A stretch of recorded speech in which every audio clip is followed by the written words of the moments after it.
I would like to thank Dr. Chitra for that great introduction and also inviting me for this special ARC chapter that you have from AIOS. And keeping the keynote in the last is bound to have repeated lockdowns. So I think that's what we have been suffering. So coming to the managing the wobbly eyes in nystagmus that we have. Nystagmus, as you all know, is a rhythmic, regular oscillation of the eyes, and it may be physiologic that we all know, but we need to distinguish the nystagmoid movements, which may be in the form of the HB phenomenon, the convergence retraction nystagmus, or the oxyclonus. But coming basically to the types of nystagmus that we have to deal with in childhood is this list that we have. The sensory nystagmus, we should always remember that it is because of poor vision, and we need to have a good eye examination, a fundus examination, and electroretinography. The next three types of nystagmus we deal with are the manifest nystagmus, the manifest latent nystagmus, and the nystagmus blockage syndrome. And the red flags which we have for nystagmus are the three which I would like to specially highlight: the spasmus nutans, the seesaw nystagmus, and the vertical nystagmus. All these three would require imaging, so please keep note of that. Now, sensory nystagmus, as we see, it's a pendular to and fro movement on side to side, and these are usually having associated poor vision problems, and you need to have a look into the eye to see what is causing that. The more common variety that we get along is the infantile nystagmus syndrome, earlier known as the manifest nystagmus, typically bilateral, it's conjugate. That means both the eyes have similar movements, amplitudes, and frequency. And usually you will see that they start with a triangular movement in a child, and later on by 4 or 5 years of age, they definitely become established with a head posture. Now, we need to see that these nystagmus, when he's coming with a head posture, you need to distinguish whether it is an adduction null or is it a gaze null. Now, this child, we have covered the right eye, which was fixing, and he still maintained to have the left eye in abduction. So this is a gaze null, which is typical of a manifest nystagmus. As against this one, this child in which there is a manifest latent nystagmus, he is looking with the right eye, you cover the right eye, and you see how he is going to switch his head to get the fixation with the left eye in adduction. So this is a bimedial adduction null, and this is typically seen in manifest latent nystagmus, the fusional maldevelopment. The manifest latent nystagmus in adulthood may be associated with intermittent divergent squints.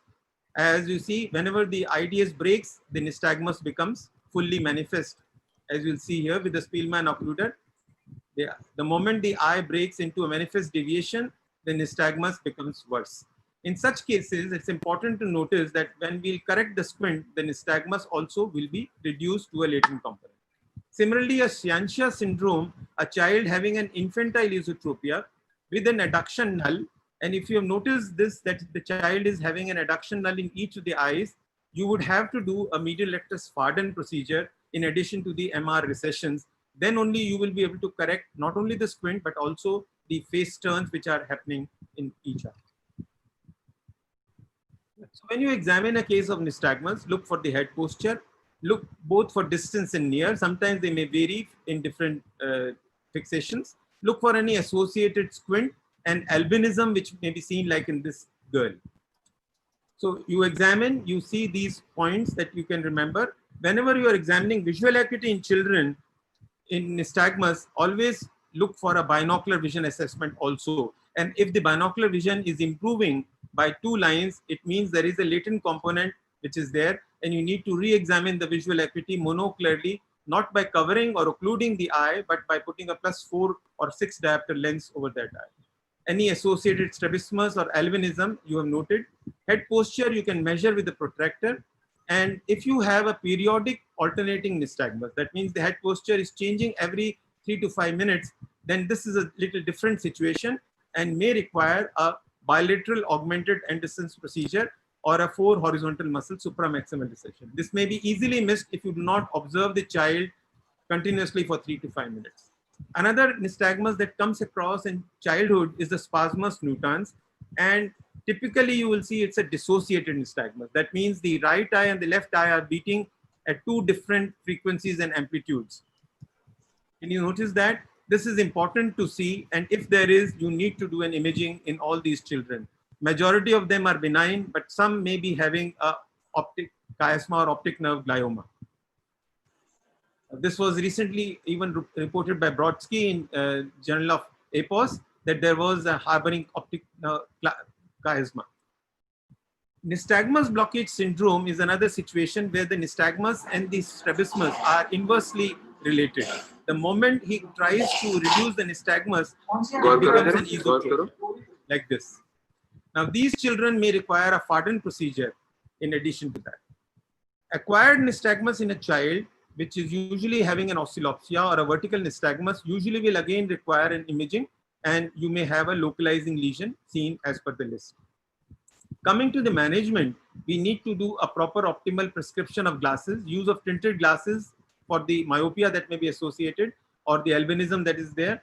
Contact lenses and prisms may help.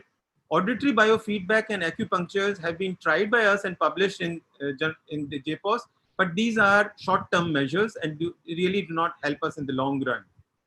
The medical treatment for infantile nystagmus in the form of baclofen has been tried in acquired periodic alternating nystagmus, but it doesn't work for congenital periodic alternating nystagmus. Gabapentin and brinzolamide have also been tried, but really not that effective.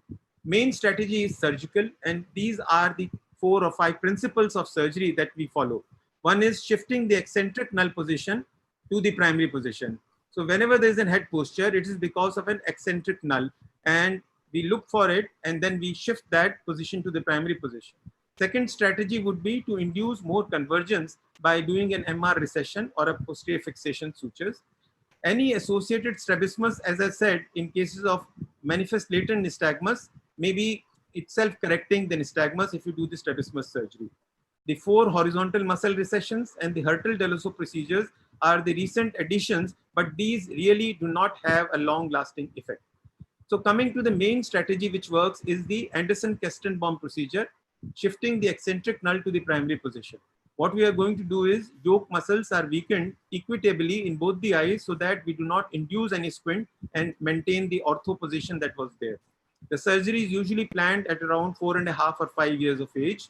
There are various types of procedures which have been described in this category, but our choice is an augmented Anderson's procedure. What we mean is recessions on the medial rectus 9 millimeters and the lateral rectus 12 millimeters. Wait till about 4 and 5 years of age till the stabilization of AHP is there. And once you do this procedure, you will have a dramatic, gratifying results of correcting the head posture and improving his visual acuity. The face turn, as you can see, can be improved.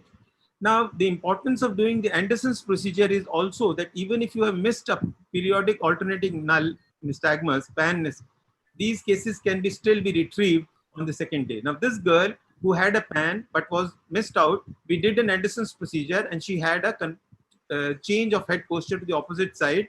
So we could easily do the other 2 yoke muscles, the opposite muscles, and it was converted into what we have described as a typical treatment for pan, that is bilateral augmented Anderson's, and she is perfectly all right. Whenever you have an associated strabismus, you remember that you have to do the nystagmus surgery on the dominant eye always. And if it was, let's say, an esotropic eye in adduction, a single medial rectus 9 millimeters may do the trick, correct both the squint and the nystagmus. But if there was an exodeviation, you may worsen by the dominant eye surgery by causing this MR recession to cause more exo, and you would have to deal with extra exotropia which has been induced by your surgery along with the pre-existing one. Similar rule is for the vertically chin head or chin down positions, and you will follow the same rules. And same is true for a tilt which is causing a eccentric null, like in this girl. And we have seen that if you do the oblique muscle surgeries, her head tilt can be corrected fully. So the 4 muscle surgeries we have done and published, and we've seen that they have a very transient effect for about 3 months. And we do not usually recommend it for as a real procedure. The same is true for Hertel-Delosso procedure, which also has an effect for about 3 months time. Artificial divergence, as I mentioned, may be done in cases where we have to induce convergence to improve the nystagmus, and these can be done. But remember, as results have shown by Annette Spillman, that it may sometimes cause an unfusible exotropia. So to conclude my talk, I would like to say that if you have an eccentric null up to 30 degrees, they respond very well to an augmented Anderson's procedure. If you have more than 40 degrees of head posture, you may have to add the resections of the opposite yoke muscles to enhance the effect of the Anderson's procedure. If you have a PAN, a periodic alternating nystagmus, you can do a bilateral augmented Anderson's procedure. If you have a fusional maldevelopment nystagmus associated with a squint, you just correct the squint and you will reduce the manifest component into latent and help the child having better vision. Cases of IENA or Sciancia syndrome or an nystagmus blockage syndrome, the surgery which is recommended is an MR recession with posterior fixation sutures. And remember, if you have no definite null, we have no definite treatment. We have tried auditory biofeedback, acupunctures, 4-muscle supramaximal recessions, or Hertel-Deloso procedure. All have been tried, but usually they do not succeed. And same is true for medical treatment, which has been tried in such cases. Imaging, you should never forget to do in spasmus nutans cases, in vertical nystagmus cases, and the seesaw nystagmus cases. So that I would conclude my talk. Thank you very much, Doctor. It was a wonderful talk. Can we take a few questions? So we have a couple of questions for you. One is, thank you, sir, for that excellent presentation. And we always get something new to learn from all your talks. And having been your student, I always find that every new talk that I see, I always get something new. So there are a couple of questions for you from the audience as well. And that is, when you do the augmented Anderson's procedure, would you recommend doing tenotomy and reattachment of the other 2 recti which are not operated? And, because Deloso claims that unless you do the 4 recti, you may not get broadening of the null zone and an improvement in affix. So would you recommend that? I wouldn't recommend that very clearly, because as I said, if you have missed a pan, you can always do the other 2 muscles. If you have already done these 2 muscles, you have unnecessarily only risk anterior segment ischemia, if at all, if you have to do some other surgery later on. I haven't seen the Deloso Hertel procedure working usefully more than 3 months. We have published this in JPOS, and I think whatever Hertel Deloso claims, it doesn't really have a lasting effect more than 3 months. And the same effect you get it with the BT von Noden's described procedure of 4 muscle supramaximal recessions. So I do not see any advantage of doing the tenotomy and disinsertion and reinsertion. I don't think it's useful. And can brinzolamide be used for undercorrections after nystagmus surgery? Yes, brinzolamide has been used, and I think Dr. Hertel has published some articles, and we had done a study at RPC also. There is a subjective improvement by these patients, but really I do not see that it's that effective. So we have to still look for something more of a miracle drug, which Dr. Hertel keeps promising, and we will look forward to his talk someday. And what are your tips for beginners to bring out the maximum head posture in patients with infantile nystagmus syndrome? Because sometimes, because of social reasons, the patient may adopt a lesser face. It's very important that the child has to be given a task which is interesting to him.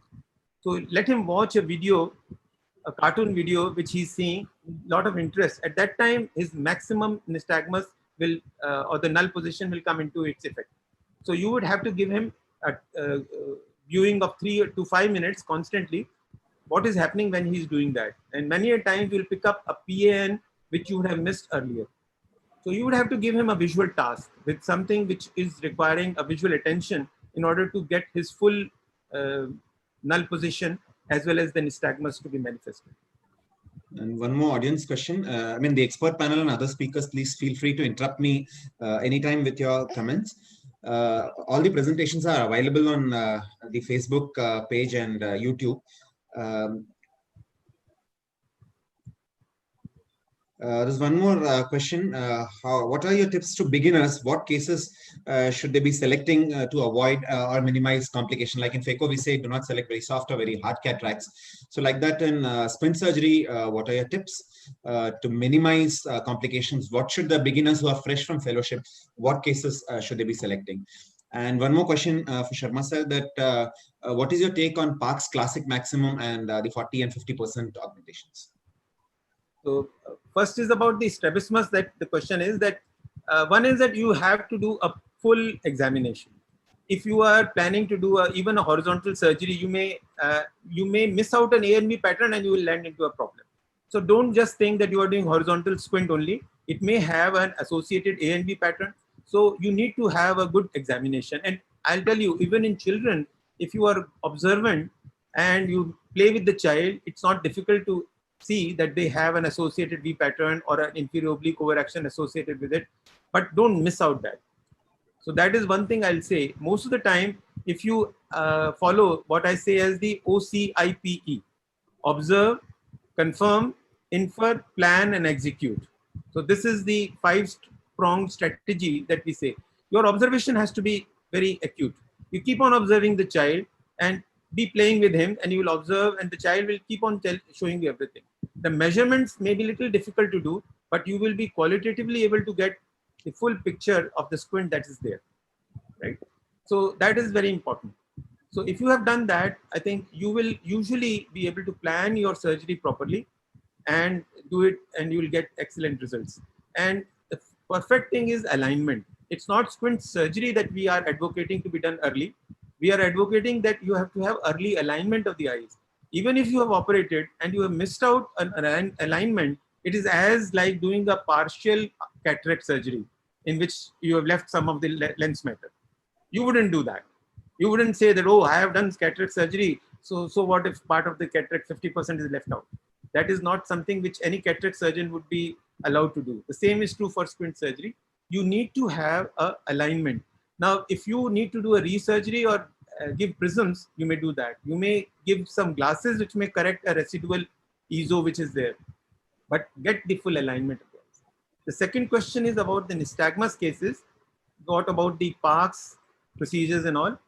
Earlier, we used to do the Parkes, or what we used to call the RPC method of 6969.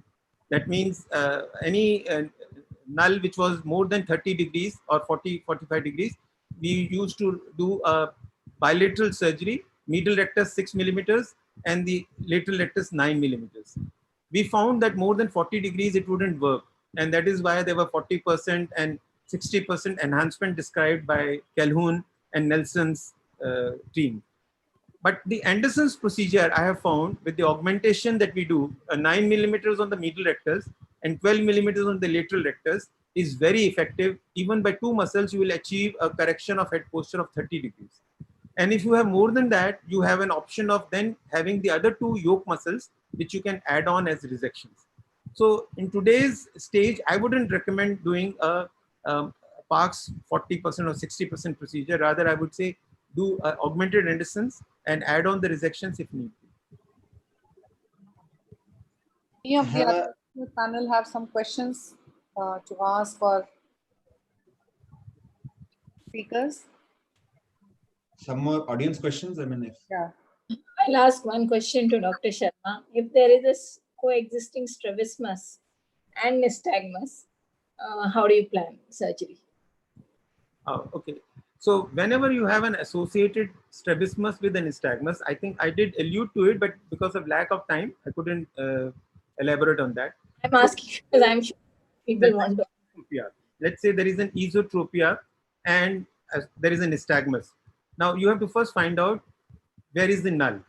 Let's say there is an esotropia and there is an adduction null, and which is the dominant eye. That is what you have to find.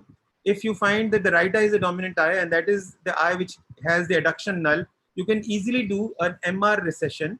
Maybe if it is about 30 degrees null, then you will do a 9 millimeters of MR recession alone, just one muscle surgery, and it would take care of your esotropia of 30, and it will also take care of your eccentric null, which will be corrected.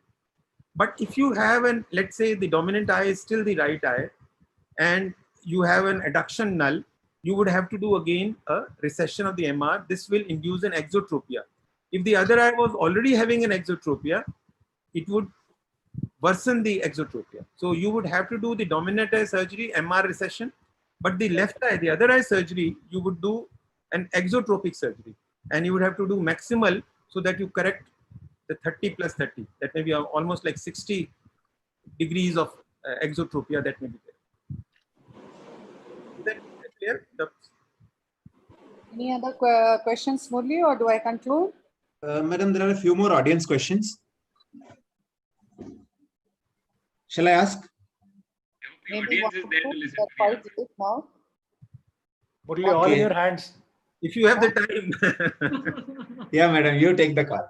What? You take the call. No, No, no. no. Relevant one or two questions we can take. Yeah.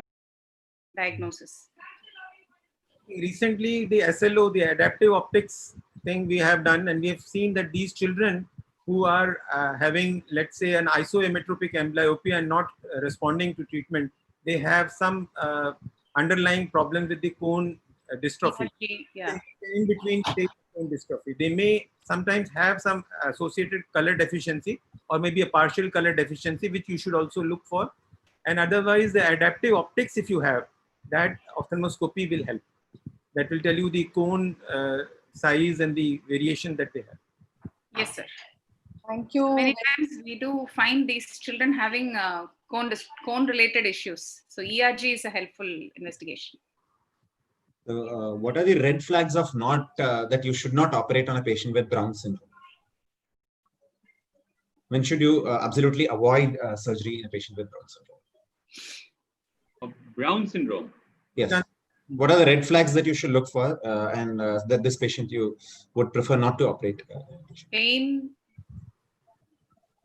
No, yeah, of course, if it's an acquired or if it's a congenital and there is no significant hypotropia in primary case or the risk of, amblyopia developing such a child, you have an adequate area of single binocular vision, probably you may defer and follow up the patient. So as Shashikant also had pointed out that over time, they do tend to improve. So probably you would not intervene if there is no clear, reason for the child to develop amblyopia. So if he's aligned in primary and down gaze, which he would be, there's no superior oblique overaction of Brown plus, then probably you'll just wait and follow up because upgaze is not that important or amblyopia-genic. But of course, follow up these patients. The milder ones in children, if you follow them, they may not have to be operated. And once they attain the height, they usually do not have to look up. So the Brown syndrome remains like that. So we have some cases in which we haven't done anything. If it is a very mild one, that means it's only seen in the tertiary position. But if it is coming into the primary position, then you can do FDT. Many times an exaggerated force reduction test may itself help, like a click syndrome, and that relieves the Brown syndrome. So, trial of steroids also has been tried in some of the cases, which I think Dr. Sumita had mentioned. I think. Can I conclude now? Intraoperative. Sure, Aradhindra, sure. Many more pediatric webinars because there's so much of information to be given.